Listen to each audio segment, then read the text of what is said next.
jarreen lachanuu haasa'uu caala nama dhaggeeffachuu isaaniitiin. Innis diimaa isheenis diimtuu uumaan walitti siqsee uumeedhaan.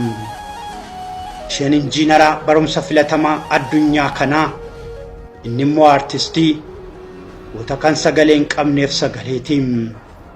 Mana isaanii deemee beekuuf ammoo qulqullinni mana isaanii wal dhageettii fi wal hubannaan isaan gidduu jiruun wal dubbisuu fi nyaaraan wal soroorsuun isaanii akkaan kan nama hinaafsisu tureem.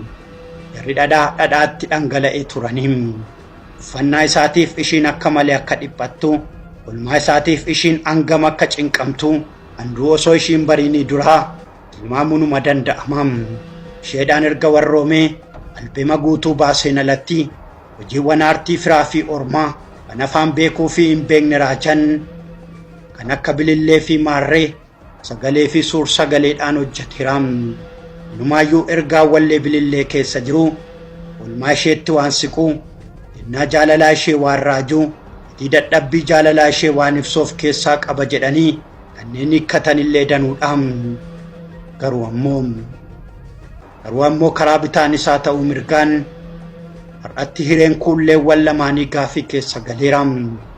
Mucayyoon qal'oon kuulleen ija kuulaa, qal'oon mundhii sonsaa, giddu galeettiin dubartii hombossaa fakkaattu humni ishee maal ta'a laata jedhamee turte dachee kanatti nagaa dhaamtee godaanteettiin. Achoo hin dhaqanis hin galaniif malee silaa osoo waan guyyaa ishii gabaabse tokkicha dubbattee deemtee firaa aantee hiriyaa fi kanneen biroo garaan ni ciisa tureem.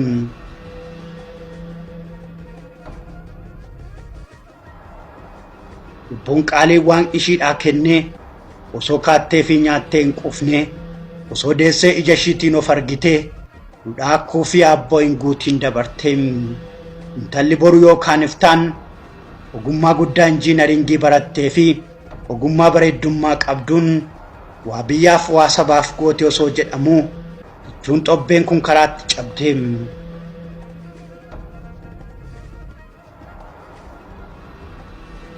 Uffannaa aadaa Oromoo beeksisuun qalbii namoota hedduu fudhattee kanas baatee Qananii Addunyaa har'a duudhaa fi uffannaa aadaa sabaaf osoo hin taane ofii ishiitiifuu dachee gidirfamtuu kanarraa nu daatteettiim.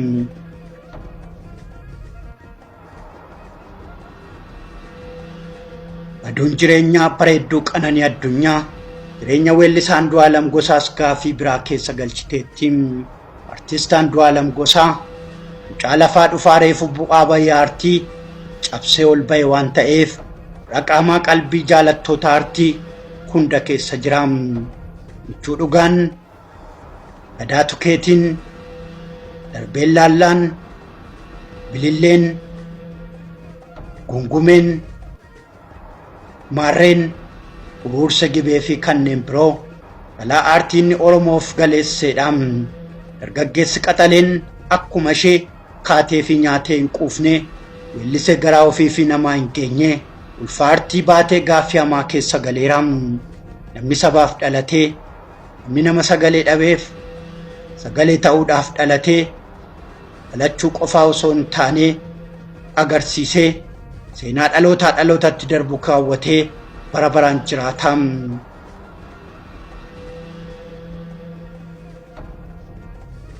Aleessaati warraa fi abbaa warraa har'a balaa uumameen tokko lubbuu dhabee tokko ammoo gaafii keessa galee arguun madaa guddaa namoomaatiin. Ishii dhabuun qor qalbii namaa cabsaam.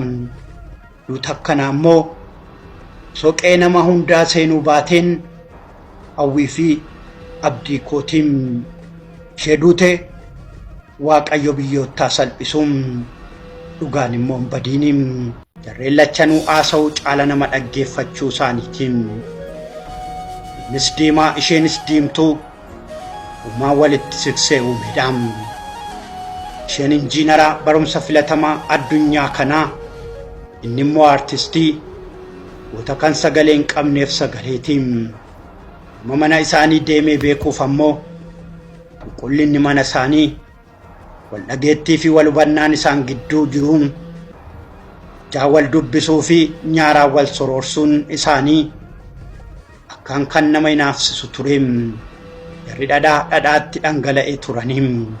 Uffannaa isaatiif ishiin akka malee akka dhiphattu, oolmaa isaatiif ishiin hangam akka cinqamtu, handuu osoo ishiin bariinii duraa tilmaamuunuma danda'amam. Isheedhaan erga warroomee albema guutuu baaseen alatti hojiiwwan aartii firaa fi ormaa kan afaan beekuu fi hin beekne raajan kan akka bilillee fi maarree sagalee fi suur sagaleedhaan hojjeteeraam. Inumaayyuu ergaa wallee bilillee keessa jiru oolmaa isheetti waan siquu, yennaa jaalalaa ishee waan raajuu, itti dadhabbii jaalalaa ishee waan ibsuuf keessaa qaba jedhanii kanneen hiikkatanillee danuudhaam. Garuu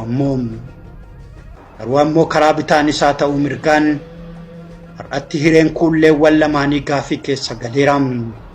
Mucayyoon qal'oon kuulleen ija kuulaa, qal'oon mundhii sonsaa, giddu galeettiin dubartii hombossaa fakkaattu humni ishee maal ta'a laata jedhamee turte dachee kanatti nagaa dhaamtee godaanteettiin achoo hin dhaqanis hin galaniif malee silaa osoo waan guyyaa ishii gabaabse tokkicha dubbattee deemtee firaa aantee hiriyaa fi kanneen biroo garaan ni ciisa tureem.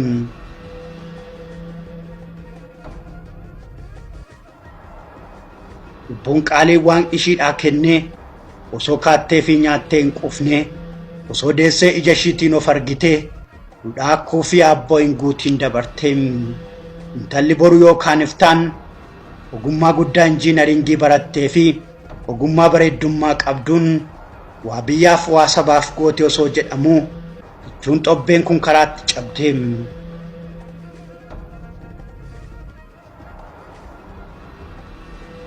Uffannaa aadaa Oromoo beeksisuun qalbii namoota hedduu fudhattee kanas baatee Qananii Addunyaa har'a duudhaa fi uffannaa aadaa sabaaf osoo hin taane ofii ishiitiif dachee gidirfamtuu kanarraa nu daatteettiim.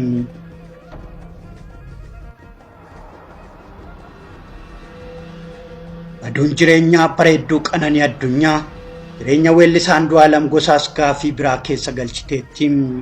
Artiist Andu'aalam Gosaa mucaa lafaa dhufaa reefu bu'aa bayyaa aartii cabsee ol bahe waan ta'eef raqaamaa qalbii jaalattoota aartii hunda keessa jiraam. Michuu dhugaan, gadaa tukeetiin, darbeen laallaan, bililleen, gungumeen, maarreen, uruursa gibee fi kanneen biroo balaa aartiin Oromoof galeesseedhaam. Dargaggeessi qaxaleen akkuma ishee kaatee fi nyaatee hin quufne, weellisee garaa ofii fi namaa hin geenye, ulfa aartii baatee gaaffii hamaa keessa galeeraam. Namni sabaaf dhalatee, namni nama sagalee dhabeef sagalee ta'uudhaaf dhalatee, dhalachuu qofaa osoo hin taane agarsiisee seenaa dhalootaa dhalootatti darbu kaawwatee bara baraan jiraataam.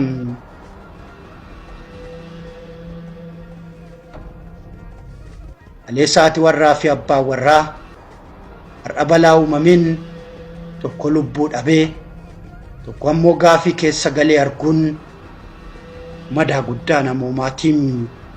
Ishii dhabuun qor qalbii namaa cabsaam. Duuta akkanaa ammoo soqee nama hundaa seenuu baateen hawwii fi abdii kootiin. Ishee duute Waaqayyo biyyoottaa salphisuun dhugaan immoo hin badiiniim.